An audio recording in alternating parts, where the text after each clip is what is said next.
May 18, 2004, 10 in the morning. A Korean climber, Pak Mu-taek, stands on the summit of Mount Everest holding his national flag. In 2 days, his home university in Daegu will celebrate its 50th anniversary, and he has come up here to put a full stop to the Jubilee ceremony. This man already holds a world record, the 3 highest peaks on the planet, Everest, K2, and Kanchenjunga, climbed in 1 year and 362 days. On the summit, he takes off his sunglasses so his face will be visible in the photograph. The Sherpa asks him to put them back on. 2 hours later, on the descent, Pak Mu-taek will stop being able to see. 6 hours later, he will make his final radio call, reporting that movement has stopped and oxygen is running out. Within 24 hours, 2 more of his teammates will die on the ridge, and only a year later will a single man return to the body at 8,750 meters, a man who owes him that return. This is the story of 1 photograph, 1 hour of delay, and 1 promise for which 15 people climb back up to the second step. Andong, in North Gyeongsang Province, is a small town in the northeast of Korea, known for its Confucian academies and the quiet rhythm of village life. Here, in the village of Jujin-ri in Yane County, on the 22nd of June, 1969, Pak Mu-taek is born.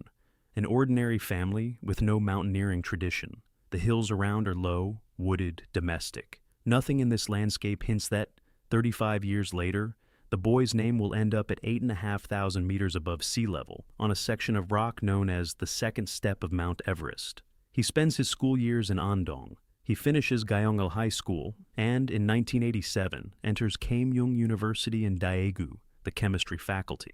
Daegu is a large industrial city, an hour from his native Andong, but compared to the village, it is a different life. Laboratories, lectures, dormitories, urban crowds. Chemistry as a major promises a steady career in one of the Korean corporations. There is still no hint of the mountains, and yet, in his very first semester, he makes the choice that will define everything else. Keimyung University has its own mountaineering club, one of the strongest among regional universities. An 18-year-old chemistry student signs up for that club, almost by accident, the way one signs up for any student society. 2 years later, he is already heading off on the first Himalayan expedition of his life. The objective is Himalchuli, a mountain in the central Himalayas of Nepal, 7,893 meters high.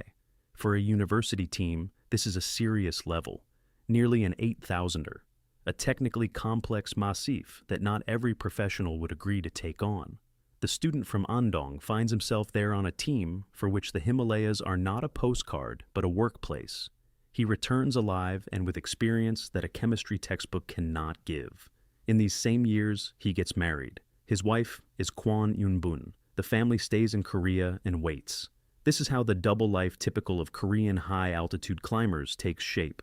Home, work, expedition, home. With every return, the mountains move closer, and quiet Andong moves further away. By the middle of the 90s, the university club no longer contains Pak Mu-taek's ambitions. He looks for more serious mountains and more serious partners. In 1996, he travels to the Karakoram, the Pakistani section of the Himalayan Arc, to Gasherbrum II. 8,068 meters, his first 8,000er. Gasherbrum II is considered one of the more accessible peaks of the death zone, but that description is misleading. At such altitude, the body works on attrition, and any mistake is erased fast. Pak Mu-taek reaches the summit and comes down alive. The first barrier is crossed. A year later, he climbs Nanda Devi East, an Indian mountain in the Garhwal Himalayas, 7,434 meters. This is a different school. Less altitude, more technique, more attention to detail. Every expedition adds a new layer to his reputation. By the end of the 90s, Pak is no longer seen as an amateur student climber. His name begins to circulate in the circles where the unofficial national team of Korean high-altitude climbers is being shaped. In the Korea of those years, one climber stands head and shoulders above the rest, hong-gil. He is the first Korean methodically building a collection of all 14 8,000ers. His team is the gateway into elite mountaineering. Getting in without a recommendation is impossible. Selects partners harshly, on results and on character.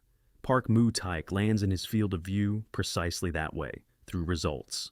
A former chemistry student from Daegu ends up alongside the leader of Korean high-altitude climbing. A rope partnership begins to form between them that will define the next 5 years of both their lives. Eom is older, more experienced, more famous. Park is younger, more durable, ready to work in his partner's shadow. In the Korean tradition, this is the relationship between mentor and younger brother, sunbae and hubei, carrying obligations heavier than any contract. From that moment on, almost every major ascent of Park Mu-taek's career is roped to hong-gil. Gasherbrum and Nanda Devi were his own mountains. Everything that follows will be shared. In the spring of 2000, the Eom and Park rope team sets out for Kangchenjunga, the third highest mountain in the world, 8,586 meters. The mountain sits on the border between Nepal and the Indian state of Sikkim, well away from the popular commercial routes. Kangchenjunga is considered the most dangerous of the three highest. Long ridges, fickle weather, fatality statistics worse than K2.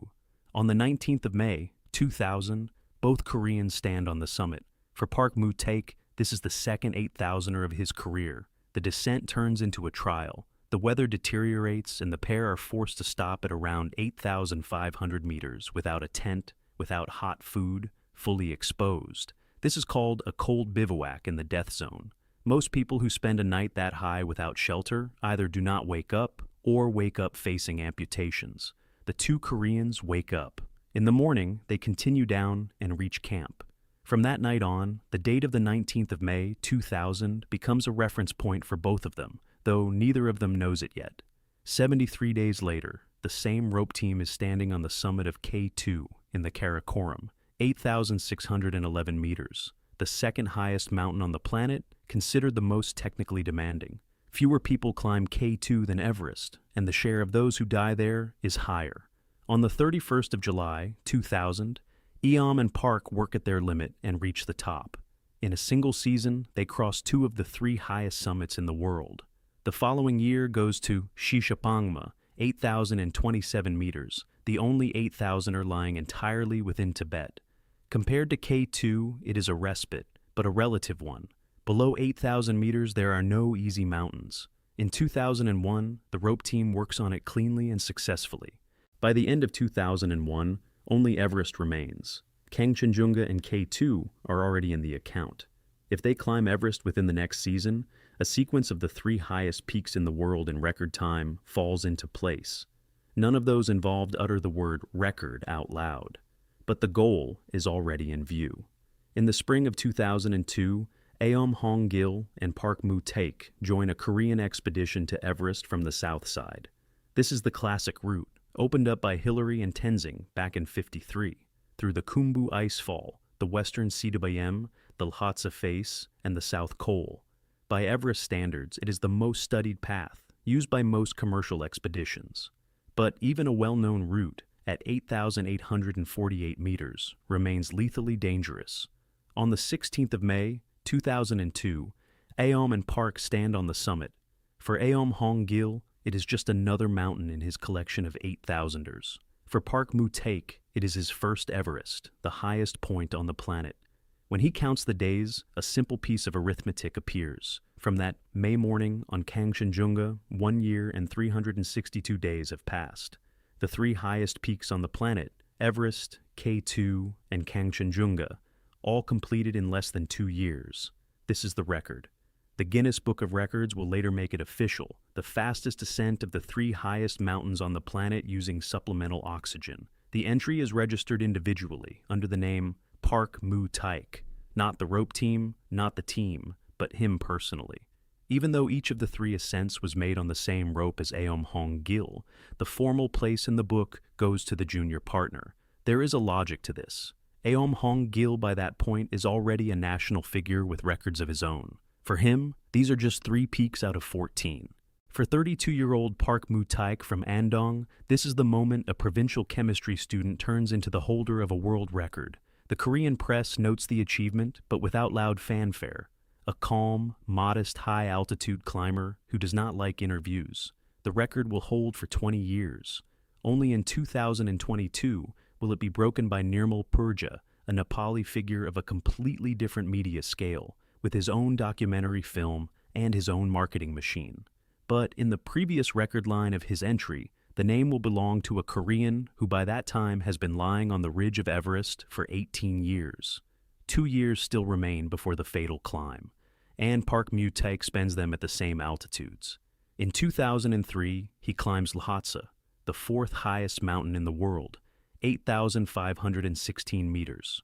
Lhasa sits next to Everest, shares part of its route up to the South Pole, and is often left in its shadow. For Park, this is just another 8,000er, but statistically, it is a special one.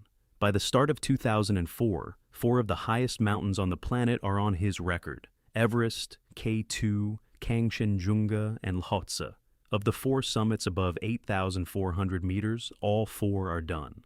At 34, this is the level of the world's elite high-altitude climbers. At that moment, the mountaineering club of Keimyung University is preparing the biggest project in its history. May of 2004 marks the 50th anniversary of the university's founding, and the club is planning an Everest expedition to coincide with the Jubilee.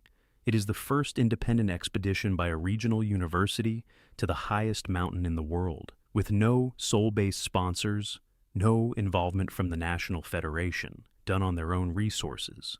Keimyung assembles a team of its own graduates and students. As leader of the climb, the Daijang, Pak Mu-taek is appointed.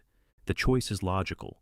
He is the most experienced high-altitude climber in the club, a holder of a world record, and a graduate of the same chemistry faculty. Who else should lead the team of the alma mater to the summit for the Jubilee? Park accepts. For the first time in his life, he is heading up an 8,000er, not as the follower, but as the one in charge.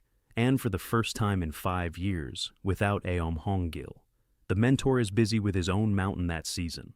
On the 5th of May, 2004, hong-gil becomes the first person in the world to climb Yalangkong, 8,505 meters, the western ridge of Kangchenjunga.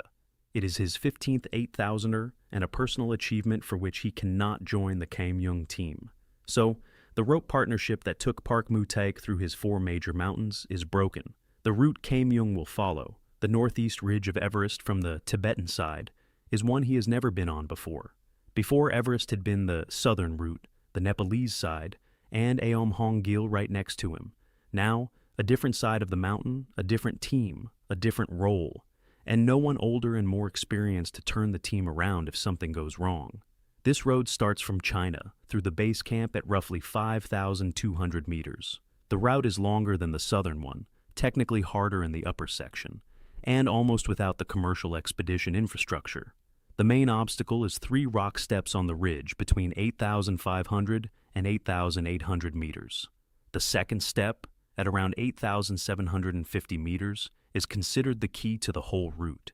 A 5-meter wall above the void, with a fixed aluminum ladder bolted to it since the late 70s. The Keimyung team receives the permit for this route from the Tibetan Mountaineering Association. The composition of the expedition is 9 Koreans plus Sherpas. Most of them are graduates of the same university. The deputy leader, the Budajang, is Paek Junho. He is 36 years old, originally from Daegu, a graduate of Keimyung's management program, a reserve officer of the Korean Army. He came to mountaineering as a student. His record includes Cho-Oyu in 2000 and Lhotse in 2003. By character, he is thorough, unhurried, reliable. The type of partner you count on as an anchor in the mountains.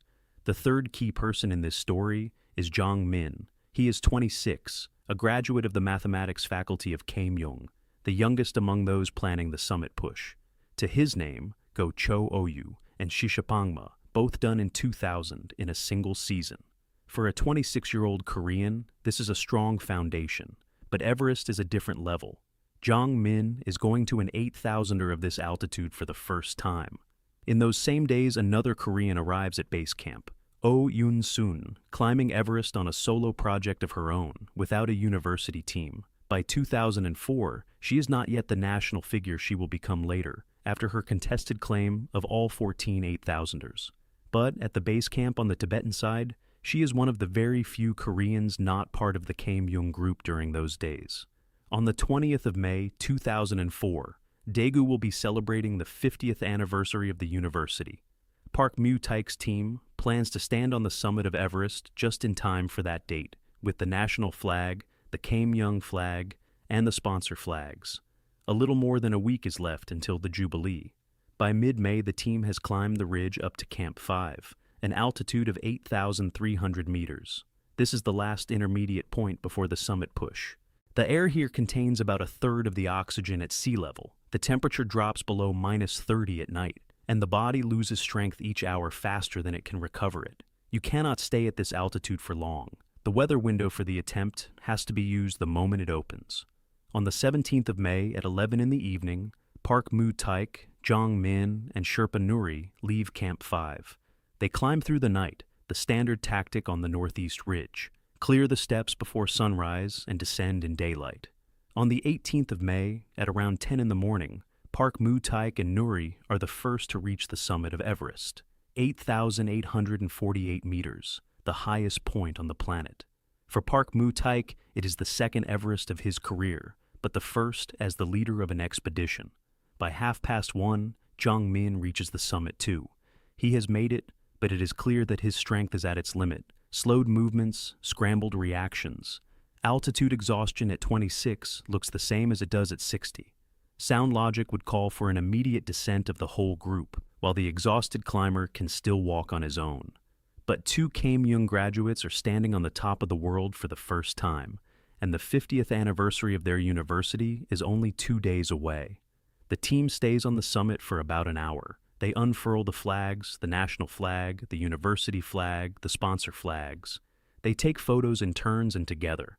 According to the testimony of Sherpa Lakpa, who would later remain the only surviving companion of the group, Pak Mu-taek takes off his sunglasses several times during the photographs. Lakpa asks him to put them back on. At 8,500 meters, the snow reflects almost all of the ultraviolet. According to the Sherpa, he repeats the request several times, but the leader of the climb keeps lifting the glasses up onto his forehead, so his face will be visible in the picture. An hour of delay on the summit is not just one line on the schedule. It is oxygen consumption, oxygen that has been budgeted for the descent. Each bottle gives a limited amount of time at a given flow rate, and every extra hour at altitude eats into the reserve, without which you cannot get back down. On the summit, this is still invisible. It will become visible 2 hours later. At 1400 hours, the group begins the descent. The descent is uneven from the very first meters. By 3 in the afternoon, Pak Mu-taek has slowed down so much that movement effectively stops. His vision clouds over, and he can no longer continue on his own. On the second step, where belay and precise movement along the fixed rope are required, this condition shuts down any chance of going further under his own power. At 1540, Pak Mu-taek reaches base camp on the radio for the last time. His message is picked up by the radio at Camp 5 and passed down the chain. He cannot go any further. He will have to bivouac. His oxygen is running out. That is the last thing the team hears from him. The expedition report will officially blame snow blindness, photokeratitis, an ultraviolet burn of the cornea. Medically, this is consistent with the timeline. Above 8,800 meters, the snow reflects between 85 and 90% of ultraviolet radiation, and 1 hour without protection at that level of exposure is enough for symptoms to appear an hour and a half to 2 hours later. The timing matches what happened on the descent. The sunglasses version will be cemented as the official one, but within the Korean mountaineering community, it will be challenged as early as 2005. There are several arguments. An experienced high-altitude climber with 4 8,000ers on his record is unlikely to have taken off his glasses again after a direct warning from the Sherpa. The symptoms described by Lakpa could have been not only photokeratitis, but also a hypoxic whiteout, a loss of vision caused by oxygen depletion, which is outwardly indistinguishable from snow blindness. On top of that, the only witness to this version is Lakpa himself, who descended afterwards, and his account remains the testimony of one side. What really happened, no one knows. Most likely it was both factors at once: the eye burn, the oxygen starvation, and the hour's worth of accumulated exhaustion. At 8,750 meters, any one of these causes alone is already critical. The combination of them makes the situation unsalvageable. By 6 in the evening, Pak Mu-taek sends Jong-min down and remains on the ridge alone near the second step. Sherpa Nuri descends separately by his own path. Several days later, Nuri will reach base, with frostbite that will cost him 3 fingers. By that time, Pak Mu-taek will already have been dead for 24 hours. But those 24 hours have not yet ended.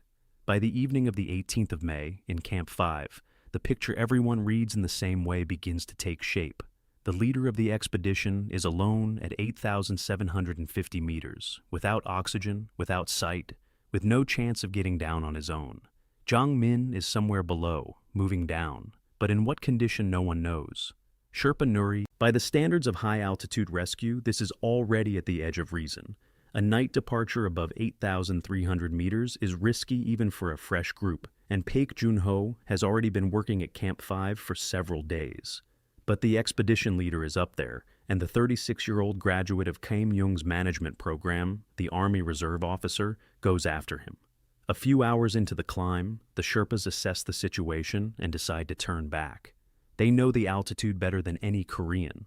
Climbing above the second step at night, with an exhausted partner in the hope of pulling out another exhausted man, is a path from which one does not return in the death zone. The Sherpas turn around and descend back to Camp 5. Pak Jun-ho keeps going alone. Around 1 in the morning on the 19th of May, he meets Oh Yoon-soon on the ridge, who is at that moment preparing for her own summit push. His oxygen is running out. Oh Yoon-soon gives him her regulator, the part without which her own bottle is useless. This decision essentially takes away one of the instruments of her own climb, and she will later have to look for a spare. But without the regulator, Pak Jun-ho will not make it another 10 meters. He takes the oxygen, thanks her, and goes on up. Climbing at night alone above 8,300 meters without a Sherpa already lies outside the boundaries of standard mountaineering practice. The chance of returning from such a decision is minimal, and Pak Jun-ho understands this better than most. Cho Oh-yu and Lahatsi behind him, army training, the calculation of an officer. He makes the decision consciously, and it is precisely that decision that will determine what happens to him in Korea a year later. A year later, that decision will be formalized in a document. Right now, in the early hours of the 19th of May, on the ridge of Everest, the thing for which Pak Jun-ho climbed all night continues. He himself by this point is somewhere above Camp 5, but there is no radio contact. Oh Yoon-soon, who handed him her regulator, is now moving toward the summit on her own schedule, with her own supply. Around 9 in the morning, she passes the section of the second step. Below the rock wall, on the fixed rope, in the posture of a man bivouacking sitting up, sits Pak Mu-taek. Oh Yoon-soon recognizes him immediately. The red down jacket, the Keimyung flag on the sleeve, the lowered head. He is clipped to the fixed line with a carabiner. From his condition, it is clear that nothing can be done for him anymore. Snow blindness, oxygen starvation, the cold. Whichever of these played the decisive role no longer matters. Oh Yoon-soon takes several photographs, a decision that will later be assessed ambiguously by the Korean mountaineering community. These frames will become the only documentary record of where exactly Pak Mu-taek was left. Without them, the rescue expedition of the following year would not have known the precise location. The pictures will later spread through the Korean press. In 2015, the feature film Himalaya will reproduce this scene frame by frame, with the same color of clothing, the same posture, the same backdrop of the second step. The audience watching the film will not realize they are looking at a reconstruction of a real photograph. After taking the photographs, Oh Yoon-soon continues her ascent. This too is a decision that, in the mountains, is not commented on from the outside. The dead cannot be helped. Descending to the body will not bring him back, and one's own reserves of time and oxygen at 8,750 meters are limited. She climbs higher. Oh Yoon-soon will stand on the summit of Everest on the 20th of May at 11 in the morning, exactly on the day of the 50th anniversary of Keimyung University. The body of Pak Mu-taek remains on the second step, clipped to the fixed line. In that posture, it will spend the next 375 days until the man who roped up with him for 5 years returns to him. While the body hangs on the second step, 2 more stories continue to unfold on the ridge, and both end the same way. Besides Pak Mu-taek, Two others will not come down from the ridge that day and that night. Pak Jun-ho went up beyond Camp 5 during the night, received the oxygen regulator from Oh Yoon-sun, and continued climbing. How far he actually got, no one knows for certain. His body will be found later, roughly 200 meters below the spot where the leader of the climb is sitting. 200 meters is very little horizontally and very much vertically at an altitude of about 8,700 meters. Pak Jun-ho did not reach Pak Mu-taek. At that altitude, with that reserve of strength, a solo night climb had no chance. The deputy leader did not return from a night ascent to his companion, who in normal conditions was less than half an hour's walk away. The conditions were not there. Jang Min went down last. Already exhausted on the summit, he descended alone, in daylight, along the same fixed rope. Somewhere between the second step and Camp 5, his trail breaks off. He does not come back on the radio. He does not arrive at Camp 5. In 2005, his body will not be found. He will remain somewhere on the ridge between 8,700 and 8,300 meters in one of the crevasses or under a snow slab. He will be found later, after 2005, by other climbers at an altitude of around 8,450 meters. By then, it will be impossible to determine what exactly happened to him on the way down. Of the 4 Koreans who set out on the summit, push on the 18th of May, Pak Mu-taek, Jang Min, Pak Jun-ho, and Sherpa Nuri, only Nuri with his frostbitten fingers, and Oh Yoon-sun, who was not part of the Keimyung group, will descend. 3 members of the Keimyung team die within less than 24 hours. All 3 are graduates of the same university, from the same province, climbing to the mountain in honor of the jubilee of their alma mater. On the 20th of May, 2004, while Daegu is celebrating 50 years of Keimyung University, the body of the expedition leader has already been lying on the ridge of Everest for a full day, and 2 of his teammates are either dead or missing. Oh Yoon-sun stands on the summit that morning. On the morning of the 20th of May, the Jubilee illuminations are lit in Daegu. On the same day, from the base camp on the Tibetan side of Everest, news goes out about the deaths of 3 Keimyung graduates. By evening, Korean television channels are already filming reports at the university gates. Instead of a celebration, mourning. MBC, Gyeongyang Ilbo, Hankook. Ilbo run headlines on the tragedy. On the 22nd of May, the Xinhua agency publishes the only synchronous report for the English-language press. In the Western mountaineering world, the Keimyung tragedy passes almost unnoticed. The major seasonal reviews of the American Alpine Journal will mention it in a couple of lines. At that moment, hong-gil is far from Daegu. He is working in Nepal, on the western side of Kangchenjunga, where on the 5th of May, he became the first person in the world to climb Yalangkong, 8,505 meters, his 15th 8,000er. The news of Pak Mu-taek's death reaches him already on the descent. The student with whom he climbed 4 of the major 8,000ers of his life is gone. The body hangs on the second step of Everest, clipped to an old rope. Under ordinary circumstances, the story would have ended there. Many dead have remained on Everest over the decades. No one goes back for them at 8,750 meters. It is too high, too dangerous, too expensive. There is an unwritten rule. Those who stay in the death zone stay there forever. The names are entered into the Federation registers, and that is where it ends. Hong-gil does not accept that rule. In the autumn of 2004, back in Korea, he begins assembling a team to return to the ridge. The idea is simple and impossible at the same time. Climb up to the second step, take the body off the fixed line, and bring it down. No one alive has ever done such a thing before. Any operation above Camp 5 carrying a load of 100 kilograms is either a feat or a collective death. The MBC television channel takes on the media backing of the project. It becomes a national affair, the MBC humanitarian expedition to Chomolungma. The team consists of around 10 experienced Korean climbers, 5 of them from the Keimyung Mountaineering Club, classmates and younger comrades of the dead. The departure from Seoul is scheduled for the 14th of March, 2005. On the 14th of March, the team flies out of Seoul. By the end of March, they are at the base camp on the Tibetan side of Everest at 5,200 meters. From there comes the standard acclimatization pattern, rotations into the intermediate camps, descents to recover, then back up higher. In parallel, work goes on with the Sherpas. The fixed ropes on the ridge are renewed. The locations of the bodies are known from Oh Yoon-soon's photographs and from the description of Sherpa Nuri, but between known and reachable lies the whole month of May, 2005.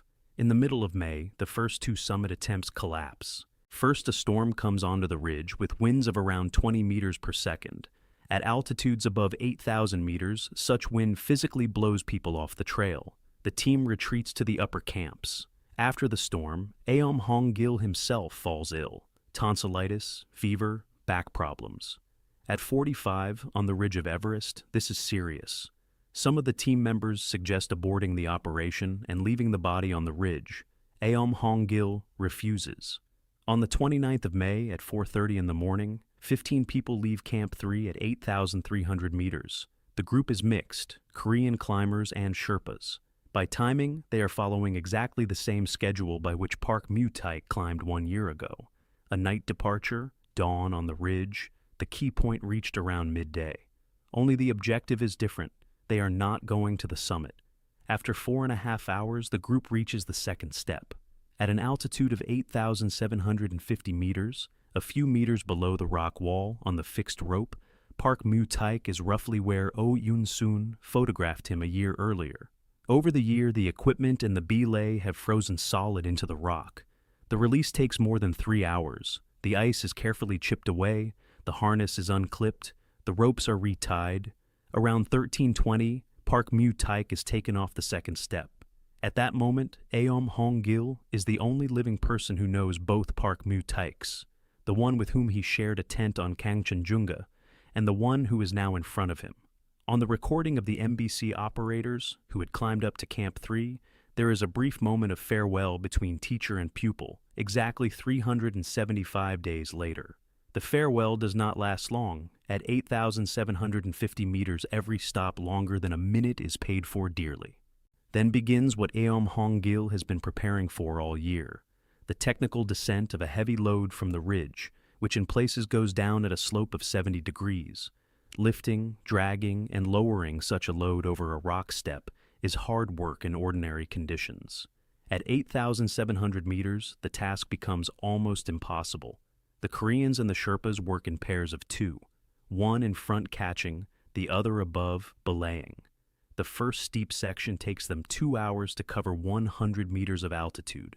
That is 10 times slower than a normal descent.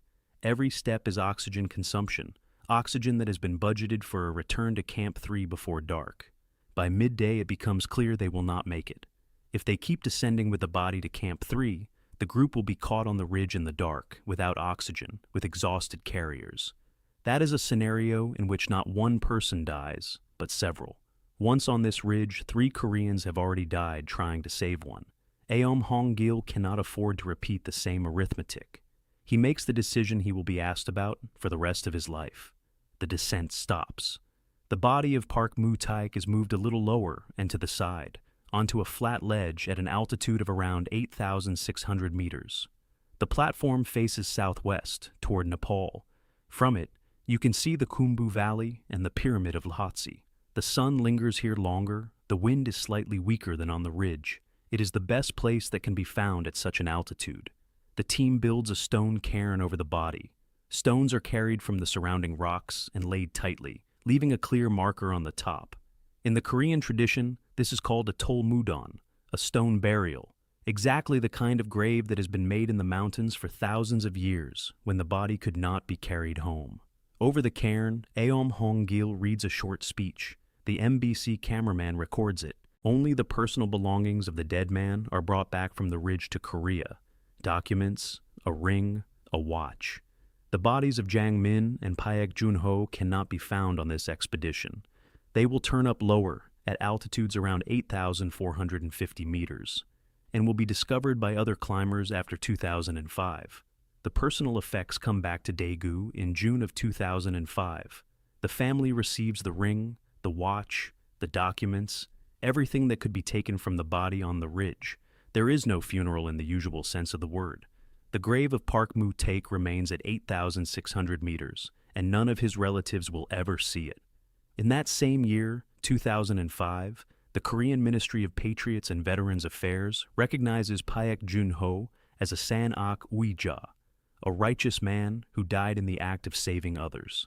This is the first time in Korean history that such a status has been granted to a mountaineer. The decision rests on a simple fact. On the night of the 18th of May, Paek Jun-ho went up alone, without Sherpas, without a full oxygen supply, above Camp 5 to try to save a comrade, and died on that path. Pak Mu-taek is awarded, posthumously, the Order of the Maengho, a high state distinction for sporting merit. The names of the 3 Keimyung men are inscribed on the memorial of the Mountaineering Club. Hong-gil comes back to Korea a different man. After 2007, having climbed his 16th 8,000er, he winds down his active climbing and founds the hong-gil Human Foundation. The foundation does 2 things. It builds schools in the high-altitude villages of Nepal, in the valleys through which the commercial routes to the 8,000ers pass, and it supports the families of dead Korean mountaineers. By the end of the 2010s, more than 10 schools have already been built. One of them carries the name of Pak Mu-taek. On the 16th of December, 2015, the film Himalaya by director Lee Seok-hoon is released in Korean cinemas. The role of hong-gil is played by Hwang Jung-min, and the role of Pak Mu-taek by Jung-woo. The script is built around the rescue expedition of 2005. The central scene reproduces the real photograph taken by Oh Yoon-sun at the second step. The film draws around 7.5 million viewers in cinemas in Korea, a level on the scale of a national event. Korean audiences are given the story they had known from the news of 2004 and 2005 in a smoothed-out cinematic form. Outside Korea, before the film's release, this story is known mostly to specialists. The English-language Wikipedia page on Pak Mu-taek appears only after 2015, and most of the references in it point back to Korean publications of 2016. The Guinness record of 1 year and 362 days is still standing at that moment. It will be broken by Nirmal Purja only in 2022. The stone cairn at 8,600 meters still stands today.